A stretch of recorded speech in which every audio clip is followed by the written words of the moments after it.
Such a pleasure. Oh my God, I'm so thrilled to have you on.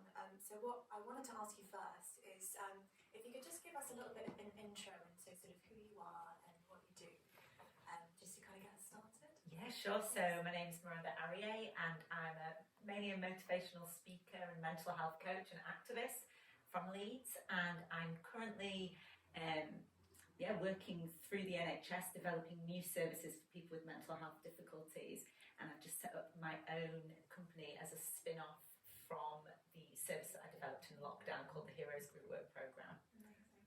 Okay, perfect.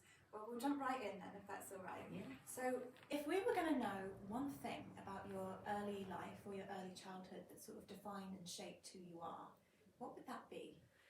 It would 100% be the fact that I was sectioned under the Mental Health Act as a teenager, and I lived in a mental hospital for about 9 months. Living within a unit, an adolescent psychiatric unit called Hyde Hospital in Yorkshire. And from within the hospital, that was really what fired me up with the passion to want to change the mental health system for the better. And I guess like if there was one poignant moment, I would certainly pick the time that I spent residing within the mental health system. Yeah, my goodness. And you were 13, 14 at the time? Yeah, about 14, yeah. It's incredible. If you don't mind me asking, because sort of going up to that and the conditions, I've been a little bit of a stalker. I've done some research. So there were sort of elements of kind of self-harm, and you were kind of starving yourself beforehand, sort of depression, anxiety, and a fresh diagnosis of PTSD. That's right, yeah. Would you mind me asking sort of what led you to that point? You know, where was your mental health when you were younger that sort of led to you being, sectioned? I was just in a complete state, and I know a lot more about it now. Like, I know I struggled with like attachment, and I'd never really formed a secure attachment in childhood. A lot of trauma within my childhood, an absence of a father as well. So it was a very tumultuous time at home, and I'd been harming myself. I overdosed. I'd run away from home several times, been put in foster care, Leeds safe house, like just being pushed from pillar to post really, in and out of social services care. And I guess that like when I ended up in hospital, it felt almost like they didn't know where else to put me, and then within there, like I didn't really have, to be honest, I felt like I didn't have a parental figure actually at that time, and my parents sort of became the psychiatrists in there, and I was dragged in there kicking and screaming, and when it came to discharge me, I was dragged out of there kicking and screaming because I just didn't want to leave, because I felt like on some level, even though it was very distressing in there, some of the stuff that happened to me, I felt quite institutionalized, to be honest, like by the time it came to that I was told I was better. Right. Yeah. Whatever that means. Yeah. When you sort of came out, it's as though, you recognised there was some sort of progress internally for you within there. It's like, but that's what I felt like when I was on the outside, so I don't want to feel like that again. Yeah. So sort of like that. This is it. And well, actually, I didn't feel any improvement, in truth. I didn't feel any improvement, and then my experience carrying on from that, like carrying on many years after that, where I was still within the mental health system as a service user, I kept presenting to my GP in crisis. I was bouncing back and back and back.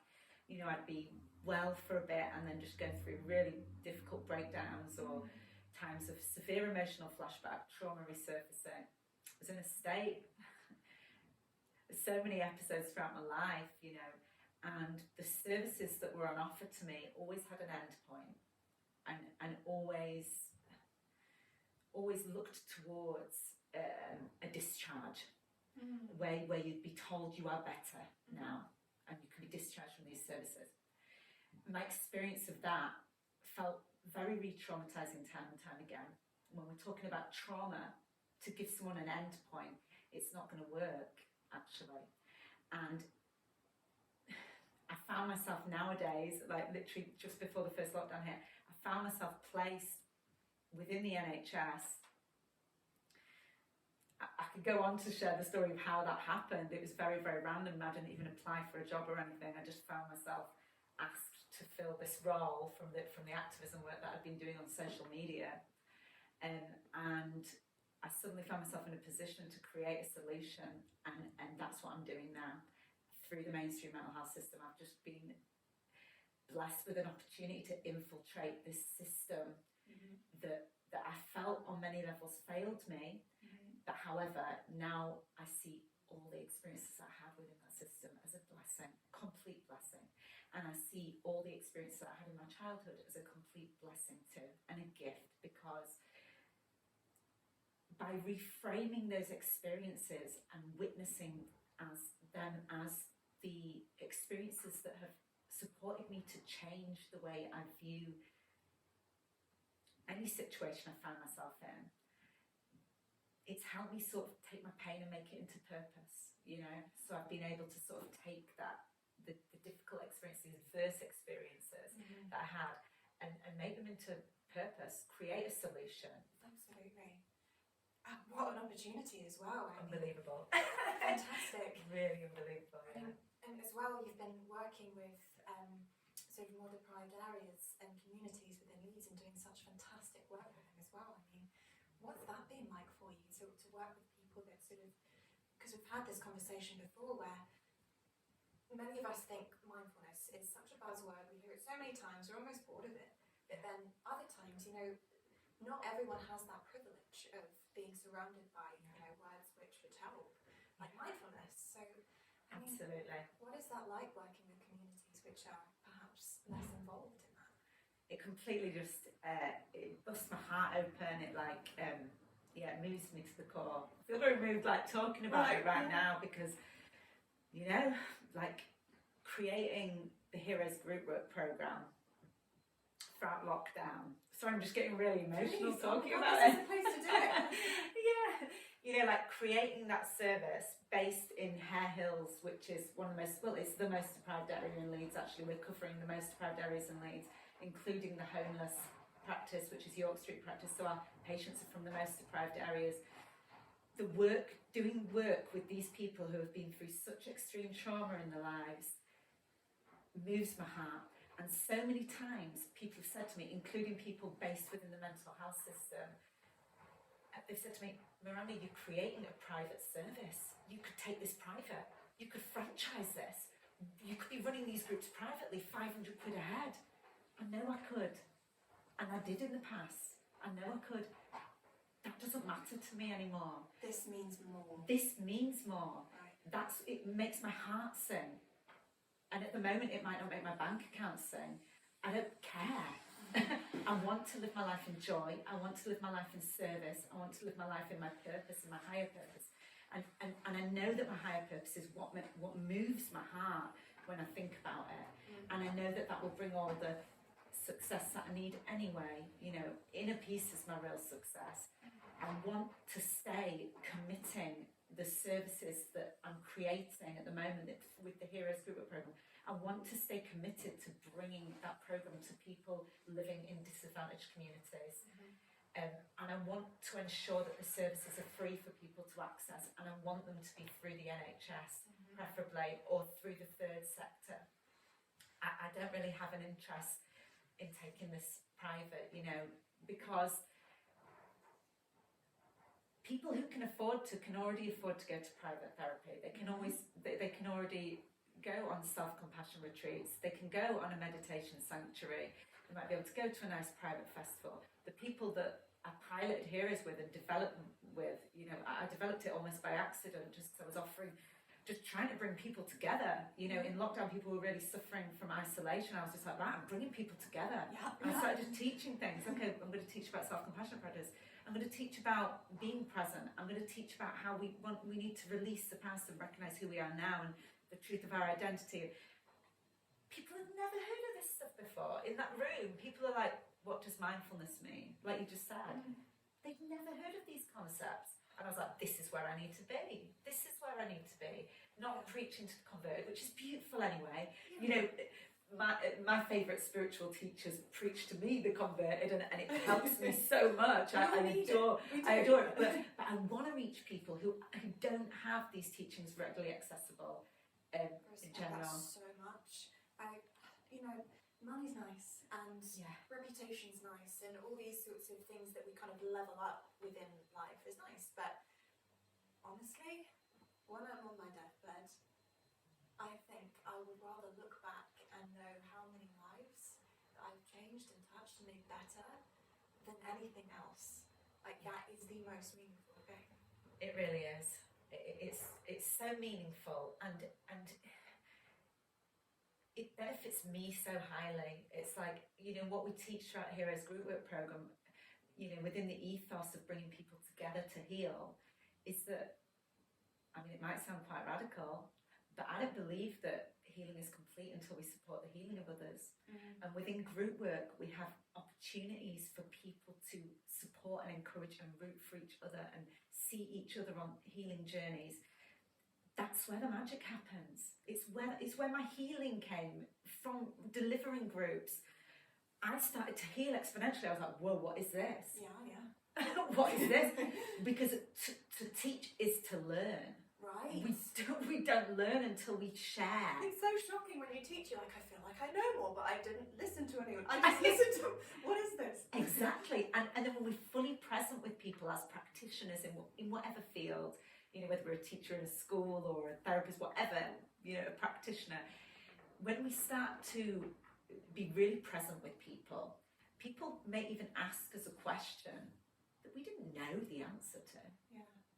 But because we're so present, the exact right thing comes through and you're like, oh, I didn't know, I knew that. And then we can, and that happens so much of the time in the group workspace, even for facilitators that I've trained up, they're like, I'm knowing these answers that I didn't know, because they're so present with people and they realise they have the knowledge within them. So to teach is to learn, and knowledge only becomes wisdom when we put it into practice.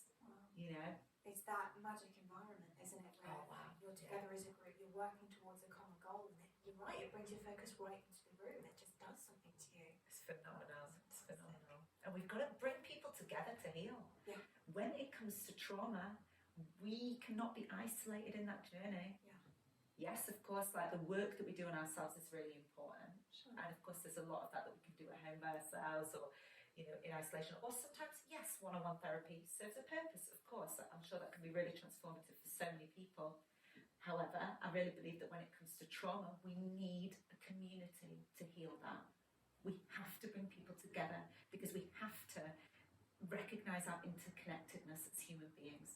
And we have to recognise there's an element of self-compassionate practice, which I love, which is the common humanity element. And what common humanity does is recognise our connectedness with all beings. Okay, so it's about, even though it's self-compassionate practice, we look at recognising that we're never alone with the way that we feel. And sparing a thought for all others who are going through exactly what we are, the suffering we are, and there's some energy that brings through of this interconnectedness, and that's what the group workspace does. That's what creating community does. And we've got to stop looking at healing trauma by sending someone into a room one-on-one with a therapist who isn't going to be sharing back with that person, because at the root of trauma we've created a separate identity where we're on our own and we're not safe. Everything's bigger and scary as well, because it's but whereas if we're almost in the same forest, maybe we're a little bit lost at the time, it's fine, because there are other people there as well. There's something so profound about how the human psyche works, I suppose. When we're in a group, we aren't so focused on my pain, and we had this conversation before, it's like a physical pain. If I have something that hurts, for instance, if I have period pains, I'm so much better if I'm in the clinic and I'm working, because I can't be like, damn, this hurts, I have to be professional, I have to put someone else first, and it stops becoming, painful, but it stops becoming so profoundly painful, and it's like turning my attention to the needs of others somehow does something. Oh, it's so powerful. Beautiful, isn't it? It really is. And it's like, with like difficult experiences that we have in our lives, it's like we can feel so small, and together we recognize that we may be a small part of something a lot bigger. So we're huge and we're limitless, and we have to remind people in this world who've been through trauma of their limitlessness. Absolutely. We have to remind people that they're here with purpose. That's not just for a select few. I like that. Their limitlessness. Yes, I don't even know if that's a real word. I like that.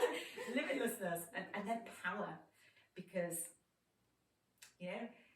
identity is a core part of healing mental health. How we see ourselves, the stories that we tell ourselves about ourselves, the core beliefs that we create about ourselves in response to trauma, misperceptions we create about ourselves.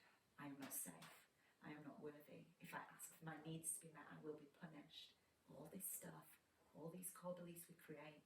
And so like one of the core things that we do in the Heroes program particularly is we create a space where people can expose these limiting beliefs they've created about themselves. And we get them to physically wipe them off boards. We get them to physically do these exercises. Yeah.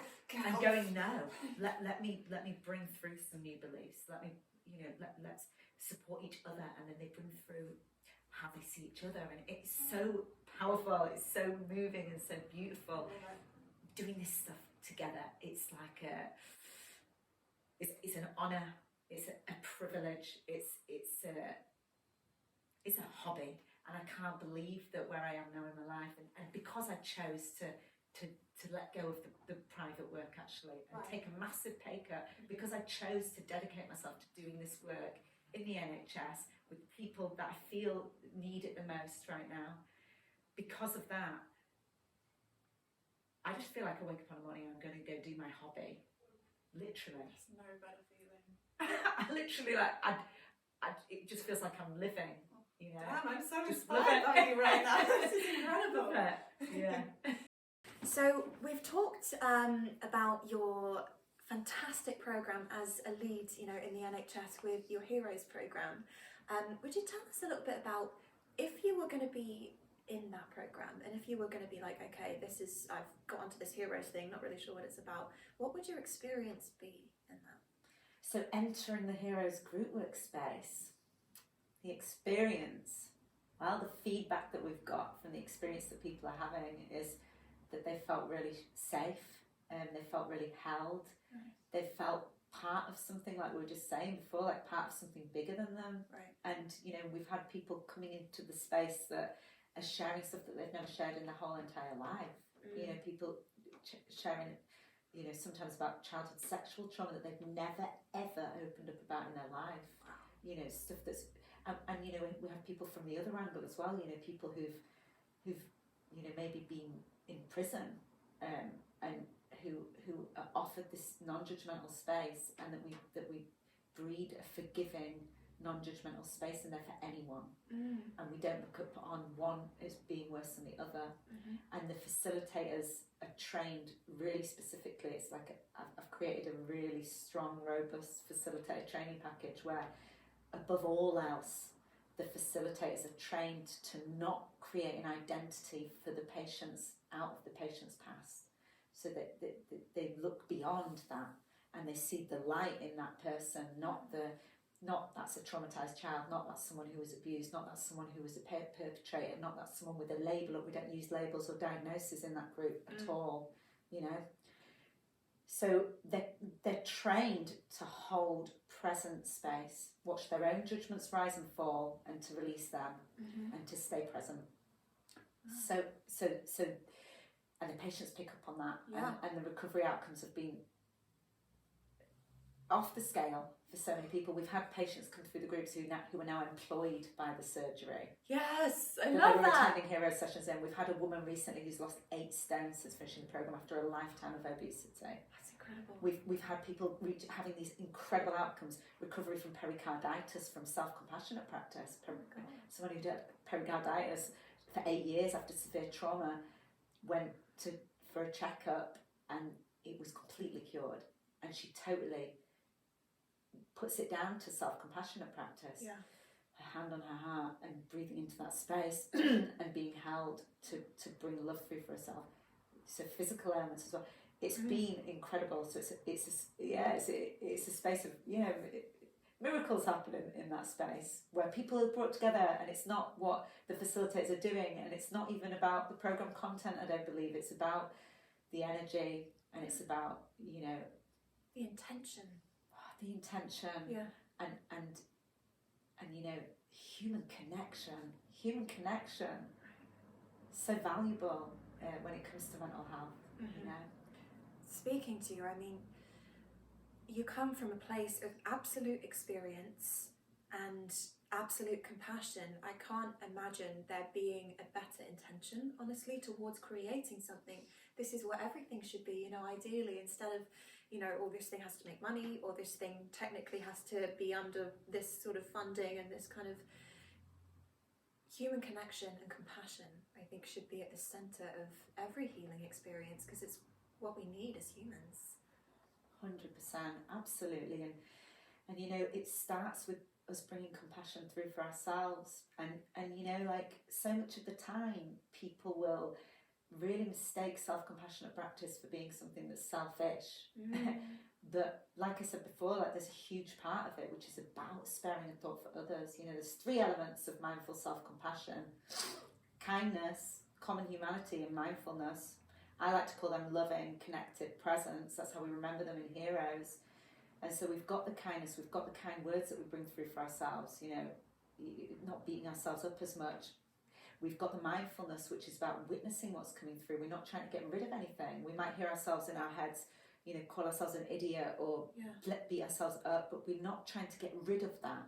Really important, because so much of the time in this modern day wellness world, it's like, choose a different thought. Now, of course, habitually, if you get really into self-compassionate practice, it becomes a habit, and you can just choose a more living thought. But when you're starting out on your journey, the most important thing when you want to be more compassionate to yourself and feel more inner peace is just being aware. Just being aware of what is there already. Because when you're aware of what is there already, then you know what you've got to change. So the first step with, like, people wanting to be kinder to themselves, which, you know, self-compassion is the foundation of all mental health recovery. I really, really will just preach about that, because it totally, entirely transformed my life. You know, the first step is just about bringing that awareness. Okay, what's going on in my head? Okay, that's interesting. I've been sat here for the past hour beating myself up for a mistake I made. Okay, that's interesting. And we're just having a nod to it, without judgment, without attack, without blame. Just letting it have the floor, just for a moment, and just observe it, just see what it's about. Because what happens if we judge the judgment? If we judge or attack the judgment, we're feeding it. We're literally giving energy to it. There's too many layers. We're throwing steak to the beast. You know? It's like giving it oxygen. This is it. Instead, we watch it with curiosity, compassion. Okay, interesting. So we've got the loving, the kindness. We've got the presence, the mindfulness, and the common humanity. You know, where we go. I spare a thought for all others going through this suffering, this exact suffering that I'm going through right now. I spare a thought for all of the women right now going through the shame that I feel. I spare a thought for all of the women who've been through childhood trauma and the you know, the trauma coming up in their body, like it is for me now. Whatever's going on for us, we allow our hearts to move with that feeling for others. And this is where self-compassionate practice is not selfish. No. It gives us fuel to be able to support the healing of others. It gives us fuel to be kinder to others. It's transformative, absolutely transformative, because if we're being kind to ourselves first, if we're not calling ourselves an idiot, if we're not beating ourselves up, well, where are we then? We're loving, we're more embodying our true self. The energy we have is one of kindness, connection, we're warm with people. We've all had it. When we're beating ourselves up in our head, we're more irritable with people. We might have road rage. We might not smile at the checkout lady because we feel so crap about ourselves. Aren't we? We're just, I've just got too much to deal with. Yes. So self-compassionate practice, it's not just about the self. We're talking about the one self. We're talking about the interconnectedness between all human beings, the one self, where we're all connected. We are one. One love, one heart. You know, we are one. And we're talking about unity consciousness. You know, we're talking about the fact that we can then learn to see ourselves in others. and we have so much more compassion for others. Yeah. You know, we see the light in others when we see it in ourselves. And when we live within our own light, we allow others, we give them permission to do the same. Yeah. You know, we shine our own light. And so much of the time when people have been through trauma or experiencing difficult experiences with their mental health, the light, it hasn't gone anywhere. Yeah. And the light has not dimmed, but it's covered with clouds. It's like the sun being covered with clouds. And it's about, we have to part those clouds, and we have to recognise them as illusion. These stories we've created about ourselves in response to trauma, we want to treat them as illusion, and steadily we're dusting off those clouds, you know. Absolutely. And holding each other's hands along the way. You've got all the good stuff right there. All you need to do is dust all the, you know, the stuff in the way off very gradually, observing it first, and then allowing your habits to actually manifest in a way that's naturally and more organically positive. It's like you can't lead somewhere where you haven't been before, so you have to be self-compassionate, because then you're going to be able to know that might be what you're going through as well, and I automatically feel compassion for you. I can maybe help you. Like, it's all the right way round. It is, and it's true empathy, isn't it? Yeah. When you've been through something, you really, really understand what that's like. And we've all had life experiences that we can turn into purpose. And I am aware that that can be really, really, really hard for people to hear. You know, and it would have triggered me in the past really deeply as well. What? So all these horrible things that I went through, like horrible in inverted commas, you know, that I went through, that was for my purpose. I know that would have triggered me in the past, and now I'm like, thank you. Yeah. I thank you so much. Yes, you know, sometimes, and you know, recovery is not linear. Like we chatted about this on the way here. Recovery is not linear. Recovery is not an end point to get to. No.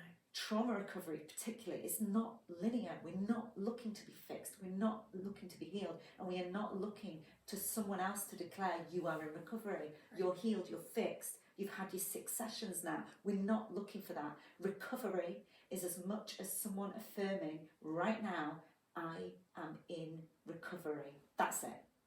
As soon as you make that choice, as soon as you come to that place where you're like, the suffering has got too much, I'm ready for change, and you're there holding your hands up and the suffering's brought you to your knees in surrender, I'm ready for change, you're in recovery.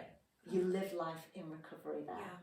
You're going up the hill. It doesn't mean you have to be stood on top of it, and you're not going to get there in 6 sessions anyway. I mean, that's such pressure. Like, I'm on session 3 and I still feel terrible. Like, it's not good.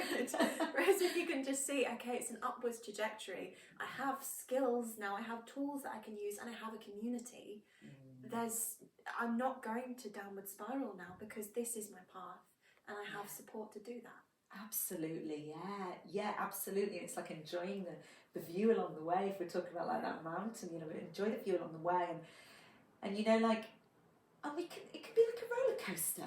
I mean, if we suddenly fall off that mountain one day, you know, and we're just feeling terrible, we're taken over by our pain, we can't get off the couch, you know, we're in a freeze trauma response, whatever, you know. I'm speaking from personal experience. Sure, you know, it's like it's.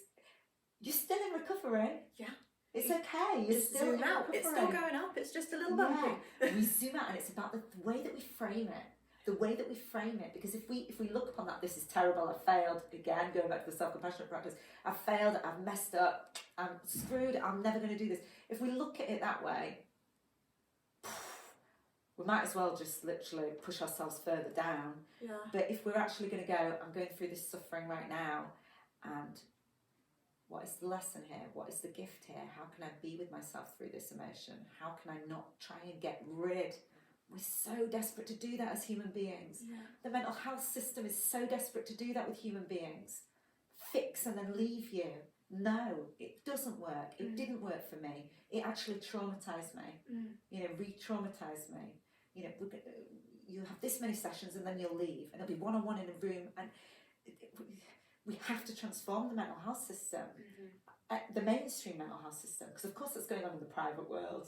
It's going on in the private world where people can afford to go on retreats, etc., like we said, but it's not happening in the mainstream mental health system. We need a radical transformation, and it's very exciting at the moment because I believe that is happening. Leeds in particular, we've just got some phenomenal, incredible people, you know, leading on these developments of they're calling it the CMHT transformation program, the community mental health transformation program, they want something new. They want something fresh. They want something trauma-informed, which means that we're not talking about what's wrong with you and looking at a label or diagnosis. We're talking about what happened to you. Yes, yeah. And it's really exciting. It coincides with when I've created Heroes, like almost just beautifully like riding on that wave. So it's very exciting times for the mental health system. I'm so excited for people to be on the receiving end of this. It's just so needed. It really is, yeah. So if it's all right then, we'll just take a little detour. So you had an experience, I think when you were 37, you were spiked in a nightclub. Yeah. And honestly, as I say, I've just been researching a little bit about your background, and I've just come across this story, and there are a couple of things that stand out about it for me. But would you mind just walking us through what happened that night? Yeah, so I was out with a friend. It wasn't even a nightclub, it was like sort of like an after-hours bar in Leeds, and I'd gone out with a friend, hadn't had any drinks at all. It was quite late, probably like 10:30, 11 at night. We'd been to a party before. Again, I'd only drunk soft drinks, although that could be where the spiking happened. In the bar, we went out for a cigarette. We were told to leave our drinks in like the door foyer, to go out for a cigarette. And I remember saying to the bouncer, me and my friend both were saying I don't really feel comfortable about leaving my drink here, just unattended. Are you going to watch these drinks, kind of thing? And so I did feel uncomfortable about that already. Went back in, started drinking my drink, maybe about very shortly after, 10-15 minutes maybe. I just literally grabbed my friend by the shoulders and I was like, you need to ring an ambulance immediately. Like this. I was just completely head spinning. She took me outside and I literally just laid on like cold hard ground outside, and all I remember is I literally was laying on the ground with my self-compassionate practice. Yes. You might not have anything else, but you've got that. Which I could hardly remember now. But I literally, it's actually a bit more harrowing than that. I literally remember lying on the ground going, I just need to make peace with the fact that I'm going to die now. Literally, that's all I felt. So much terror coming up, and I thought, well, how can I just soothe myself in these moments? Like, it probably wasn't as eloquent as that, but I remember literally making peace, going, I need to make peace with the fact that I'm going to die now. And I wanted to, you know what? I wanted to say stuff, and I couldn't speak. I remember I wanted to say can you make sure you release my book? Can you make sure you do this?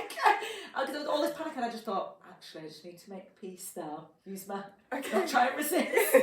And it was just it was terrifying. It was terrifying, and I couldn't speak. But I was still aware of stuff going on around me. Yeah. There was a bouncer telling me to get up off the floor and trying to move me, and luckily my friend was saying, don't move her, don't touch her. Yeah. Don't touch her. And I was just left on the floor for God knows how long. My friend said it was about 45 minutes or something like this. Luckily, she stayed with me. No one did call an ambulance because, I don't know why.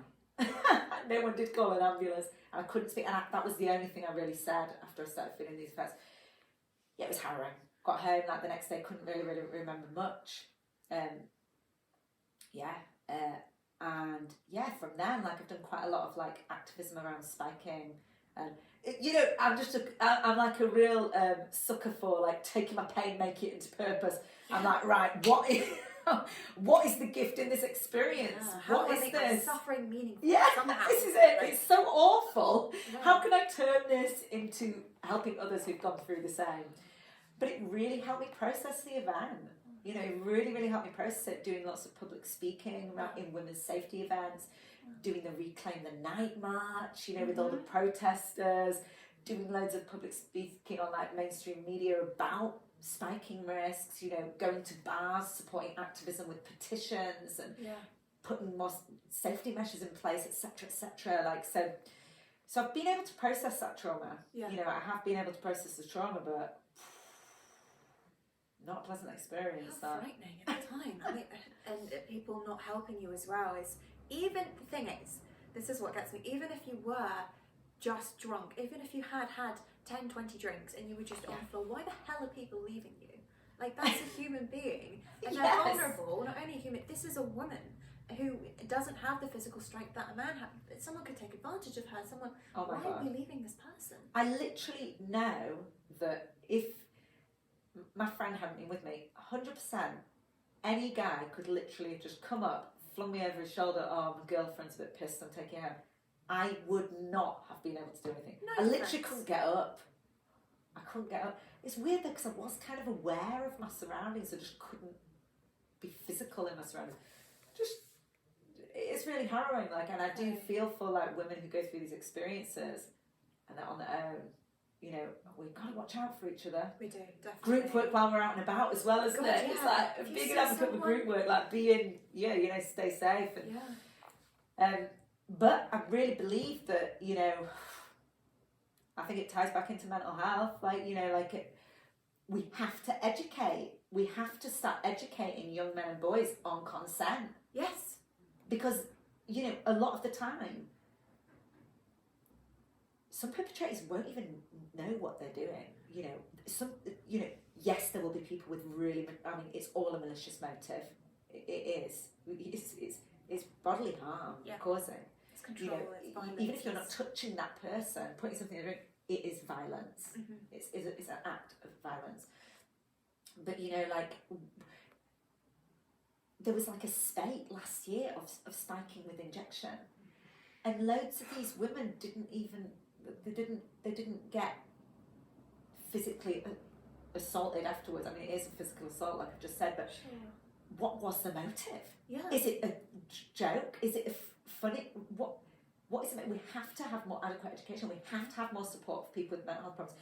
And, again, I might be touching on a lot of triggers here for some people, but really, I really, really believe that we have to have adequate mental health support in place for perpetrators as well. And I know that sounds really, it's hard. I know it's hard. I know it doesn't sound palatable what I'm saying, but you've got to be not mentally well if you are doing something like that to someone. And there's so much shame around stuff like that where do those people turn? Okay, because we've got people who are really suffering about harming themselves. So like I said about the group workspace before, it's like we can hold loads of compassion for someone who's come and said, I've overdosed, I'm harming myself. How do we get to a place where we're able to hold as much compassion for someone who's saying, I'm feeling like doing this to someone? Where do those people turn? I know, I'm really aware that this is quite touchy stuff to touch on, but actually after having that experience and working in the mental health system, I've seen so much discrimination against perpetrators who hurt people, really hurt people, and we have, I even thought when doing all the spiking activism, I thought I censored myself in so many ways because I was so afraid of triggering people, but what if we had a helpline that was anonymous for men who were thinking of, I keep fantasizing about assaulting someone, what happened if we did have a safe space where they're not going to be judged? I know it's a lot of people's pain might come from go, well, they don't deserve, but the only way we're actually going to be able to stop people doing these acts is if we start treating their trauma too. We need to heal them. There's, again, it might be a little controversial, but there's no such thing as a monster. No, there isn't. There's a person with a certain psychology that everyone believes that they're doing the right thing / the only thing they can do in the moment, and we don't know what people have gone through in their lives. And they might be struggling with so much that we can't see, and it's like sometimes I don't know if what you think about this, but it helps me to think about someone's mental illness the same way as you think about their broken leg. It's separate from you. You might be suffering with a broken leg, you might be suffering with mental health issues and these thoughts at the moment, but they're the clouds that you were talking about. They're the clouds that obscure this nature that can be better, that can be a good person, that can work through that trauma and come out the other side. And the clouds part, and you think, I'm ready to be compassionate towards others. 100%. How much more meaningful is that than just labeling, you're a monster, let's just leave you, and honestly you just wish and pretend you don't exist. Absolutely echo what you're saying there. If we judge and go, that person is not deserving of support, that person, if they're a perpetrator, whatever, if we do that, we are teaching them, all those limiting beliefs, I'm not worthy of love, all this stuff. What do they have in their head? I'm bad. I'm not. So they live out this. It's reinforcement. I'm bad. I'm harmful. I'm a risk to others. But if we teach them that is what you are, guess what? We are not going to see an end to the behaviours that they create. Forgiveness heals. Forgiveness heals. Forgiveness is not about condoning, justifying, excusing what someone's done. I want to really put that out there very clear. When we, because people have been through very difficult experiences, myself included.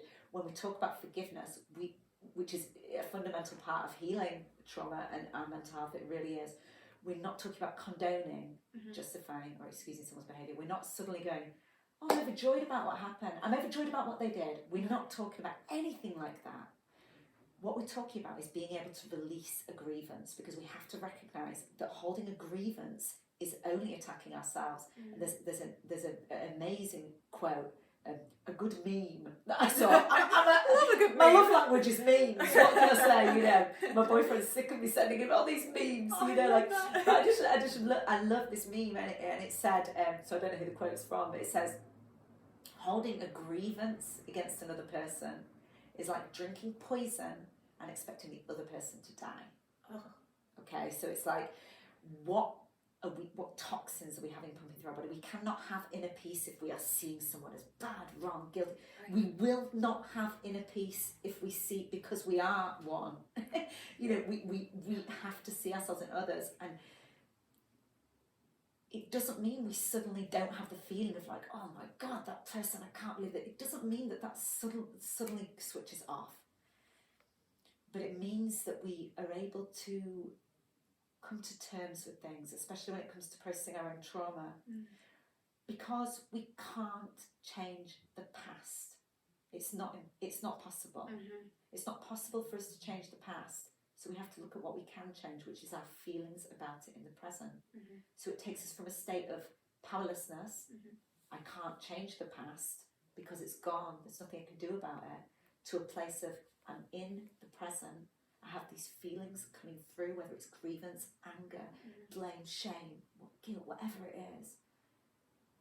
How can I release these feelings in the present? So we become very empowered by that. And we have to recognise that anger is just another form of suffering. Anger. It's so painful to be chronically angry. Yeah. It's agonising, and we have to hold compassion. We have to, as practitioners, particularly, I'm not saying everyone go out tomorrow, read the paper, someone's done a horrible thing. I'm not saying, what a wonderful person. We don't have to do all that, but it's good to become aware of the ways in which we judge. Yeah, totally. Recognising that only hurt people. And something that I always teach in the groups, one of the first things that we teach is that anger is a secondary emotion. Anger's not a primary emotion, which means that underlying anger is always another emotion that has not been expressed. So under there we have the sadness, we have the guilt, we have the shame, we have the powerlessness, the despair, all these emotions that lead to the anger, and the anger leads sometimes to acts that people commit, which can harm others. And if we're all honest, we've all done that in our lives. In our lives, when we've really been in a terrible place, we may have lashed out at a loved one. We may have said something we don't mean. Yeah. For some people who've been through really extreme abuse and trauma, in the worldly view, these behaviours can look way more extreme. And if we want to really heal ourselves, we have to look with non-judgment at others. And it's been a real process for me, obviously, because what happened with the spiking, really, really difficult, experiences when I was younger, really traumatic, abusive experiences. I can really empathise with anyone listening or seeing this that's going, what? But I really, really want to be authentic with the, with how I feel about, how we view others. Because I completely agree with you.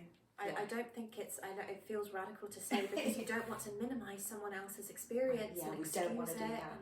And we want to validate and honour the suffering that people have been through at the hands of others. God, Of course it's honoured. It's so minimised, sort of, in for instance, if you take something to court, that is definitely something where they minimise, for instance, if a woman is assaulted, if anyone's assaulted, that is most definitely, she's not believed usually. Yes. So that it's definitely good to make sure that, you are believed, and it is something that was so deeply damaging. But to condemn the perpetrator sort of regardless, and think of them as inherently bad, inherently unchangeable, and not acknowledge the trauma behind it is unrealistic, I think. It is, and it causes us so much more suffering ourselves. Yeah. If our chief goal is good mental health and inner peace, if we want to claim inner peace, which is the truth of who we are already, we're healed already, in fact.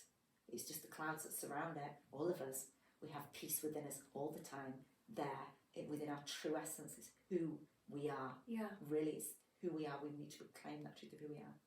But if we want to reclaim that, and we want to witness ourselves as the inner peace, we cannot get it without forgiveness. We cannot. And it's just a letting go of the past. It's not a condoning.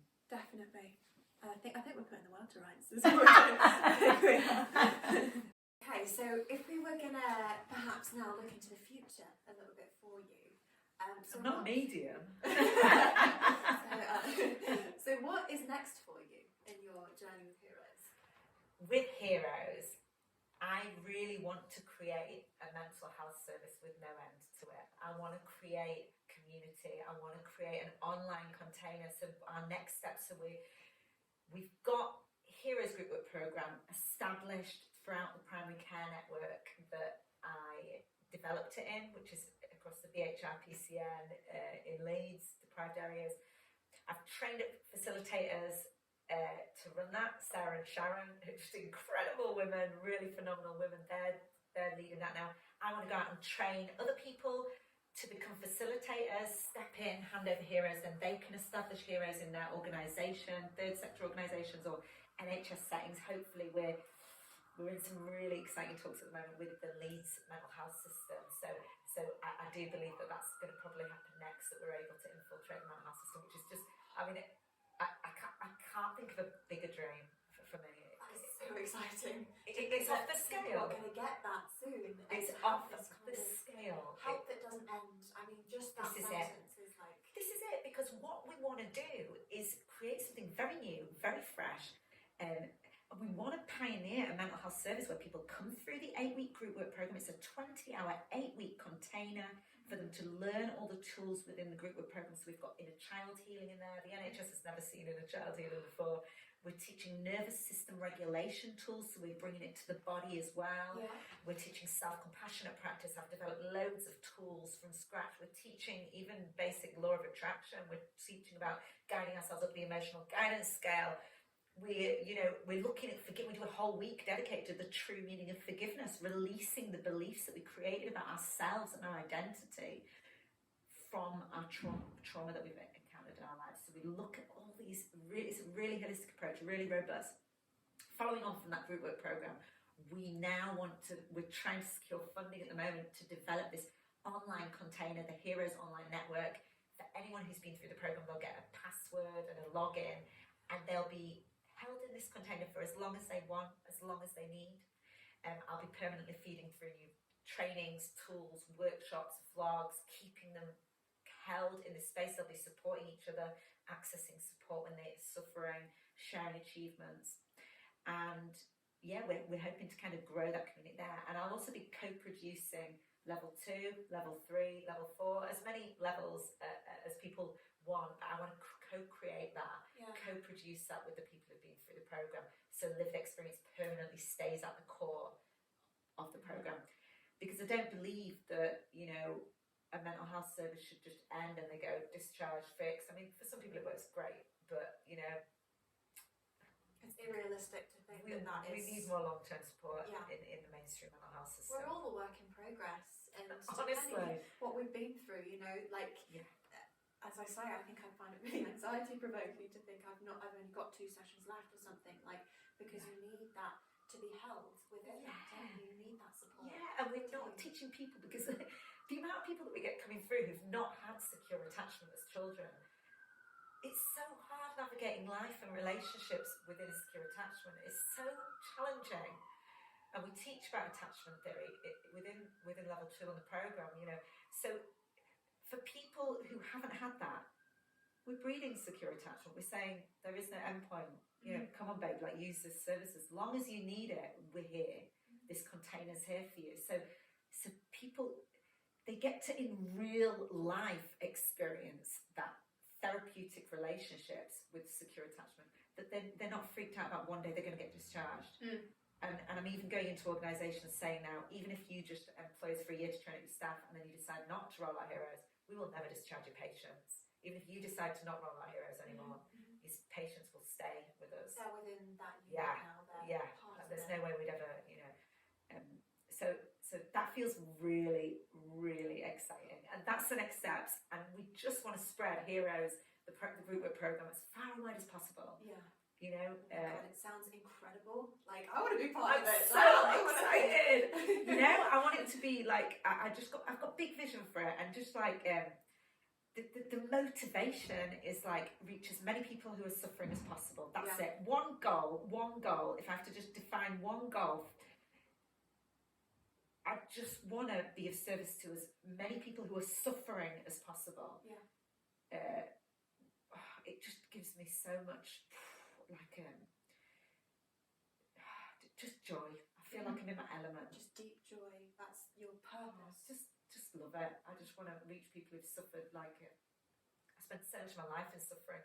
You know, like, talking about recovery not being linear. I want to be really, really open. Like, I still suffer. Like, I'm an expert on trauma. You know, I speak up and down the country about trauma healing, trauma recovery. Very well versed in it. I'm incredibly high functioning, you know, and I manage my life really, really well. I don't really have breakdowns anymore, which is incredible from where I came from, which was, you know, having to go into the crisis team all the time. So I live in recovery, but I still suffer sometimes, and I still have nervous system responses that come up for me sometimes that can sometimes knock me out for a day. I want to be open about that. I want to be real about that. I want to have integrity, and I want to share that, like we're saying, it is a journey and it is a process. You know, sometimes we have been conditioned in certain ways, and, you know, it doesn't mean it any less if you go through a day where you suffer again. If you're working on yourself, like, don't give up. Don't give up. That's what healing looks like. That is what healing looks like, absolutely. And above all else, you know, we spoke a lot about forgiveness today, which I'm really grateful for having that conversation, you know, about forgiveness. It's changed my life, really. But we have to forgive ourselves first. We really, really do. You know, we forgive the cruel words we've called ourselves. We forgive when we've slipped up. We forgive, and we recognise that, you know, one of my favourite teachers is called Gabby Bernstein. I don't know if you've heard of her. And she has this beautiful saying, which is, obstacles are detours in the right direction, and we come back to faith, and we come back to trust. And by faith, I don't mean anything religious. The word faith, we come back to faith. Okay, I trust that everything's working out for my great good. I trust the reason that door was shut. I trust that I messed up there, in inverted commas. I made a mistake. Was it? It only is if we frame it like that. If we go, I messed up. Or is it like, okay, that wasn't meant for me. Thank you. What next? Then we're in the energy to receive. Yeah, we may have dodged a bullet and we just didn't know. You know, we're actually on our path that's meant for us as well. 100%. Oh my God, I love that. I'm so excited for what you do next. I'm so excited too. You know, like you know, at the start of lockdown, for example, like, we chatted a little bit about this. Like, you know, I had this, like, I really wanted to just do music, and we had a tour booked in, and we were going to gig all over that summer 2020. Yeah. I found myself in this job 2 weeks before lockdown hit. This incredible guy, Andy Hay, business manager at PTSD, he just saw the work I was doing online, invited me into the surgery. He was like, I've seen the mental health work, we're struggling with our mental health patients, have you got any advice? I was like, yeah. I just went in off my back to have a conversation about mental health. There was no job, anything like that. I just went to chat, like, you could do this, you could do this. And then I went away, he was like, thanks so much. And then he just emailed me, he was like, do you fancy doing the work you were saying? And I was like, oh, what? Yes, So I did that. I was dedicated to all this music stuff. Lockdown hit, couldn't do any of those gigs, couldn't gig at all anymore. I've got my first gig my first solo gig in 4 years coming up this weekend on Saturday. Couldn't do any of that. Mm-hmm. If I would have sat and gone, this is crap, everything's out the window, I can't do what I wanted. I didn't do that. I was like, okay, what is possible here? Can't control it, so Yeah. embrace it, move forward, and see an What is opportunity. possible? Yeah, exactly. And then threw myself into this opportunity that I had. I was in the mental health, in the NHS. Oh God, like in the NHS, suddenly in this place, and my eyes were open to opportunity because I was like, there's a plan greater than mine. There's a plan greater than all of ours. The plan that we create from the little me we've created, this little identity that we walk around in, based on the stories we've told ourselves and the things we've been through and the conditioning from school and the media, blah blah blah. Like the little me that Eckhart Tolle calls it, the little me that we create. Well, our plan, we may think it's big, it might be littler. The plan becomes big when we go this or something better. Right. Yeah. And we trust that there's something better can sometimes look worse. It feels terrible at the time if you Yeah. don't embrace it, but if you do, there's just magic waiting on the end of every place you walk. You're just walking in the path that's meant for you, because nothing that's not meant for you is going to be on it, and that's absolutely, it's so beautiful. And as women, like we get a lot ploughed into us about anti-aging. It's like anti-aging, and we're anti the thing that we're all going to do in the body. I'm lucky enough to live till old age. I've earned those This is phone it, calls. and it's I've like, earned. Time is not running out. Time is not running out. You are not too old. It's not too late. No, none of that. None of that. That will only hold you back. You can, I've seen inspirational speakers in their 70s that inspire me, that have only just started doing the work. Eckhart Tolle, I just mentioned, only wrote his first book at 49. We have so many people out there who, time's not running out. We can't look upon things like that. We need to let go of this anti-aging culture, especially when it comes to women, because men's lines are celebrated and defined on the front cover. Women, We're not allowed to age. pushed out. Right. It's like, come on, we can embrace that. We can. The more we mature, the more we're unleashed as well. Oh yeah. I like that. No longer are we holding on to the things that when we were younger, that perhaps, more to trauma responses of, we were talking about earlier, of fawning response, of, pretending to be friendly, Abandoning ourselves. Right. Again and again to please friendly others. shape. Whereas really, Yeah. actually I do know what I'm talking about, and I'm not going to pretend like I don't anymore, because I'm a powerful person and I'm in my truth. And standing in that, damn, that's a powerful person, and there's no limit to when that happens. There isn't. It's all about building the relationship that we have with ourselves and making that the number one relationship we have in our lives is the one that we have with ourselves. We have to make it a good one. Start listening to the way you talk to yourself and gradually begin to change it. When I first started self-compassionate practice, I was disgusted. I felt sick. Oh God, because I hated myself so much. Yeah. And that was always going on in my head. Oh God, I hate myself. Wish I was dead. It was excruciating when I first started recognising the way I spoke to myself in my head. Bit by bit, I stuck at it, bit by bit, and then now, I kind of know I've got my own back through anything. Even when I go through a difficult time, I know I've got my own back through anything. I don't want to abandon myself anymore. I don't want to betray myself anymore. And a work in progress, yeah, of course. Still, we are all in truth healed already, but we're all healing. Coming back to the truth of who we are time and time again, and making that relationship with ourselves one really worth having. That's such a beautiful point to end on. Miranda, thank you so much for coming in. I mean, this has been such a meaningful conversation for me as well. I feel like I've learned so much from you. Likewise from you. Honestly, It's so inspiring what you're doing here. It's just incredible. I really appreciate that. Really phenomenal. I'm so excited for the people that are going to be in the program, on the receiving end of this advice, some of which they wouldn't have ever heard before in their whole lives. I think you're going to change many, many people's lives. I really, really do hope so, yeah. And likewise, I just think you're going to change so many people's lives by creating this platform, like from your sheer love for sharing with people and creating a platform for women to share their stuff. Like, you're just so inspiring. Thank you. Thank you. Like, a real honour. And we'll be following your journey as well. I'll be following yours as well. Supporting you all the way. So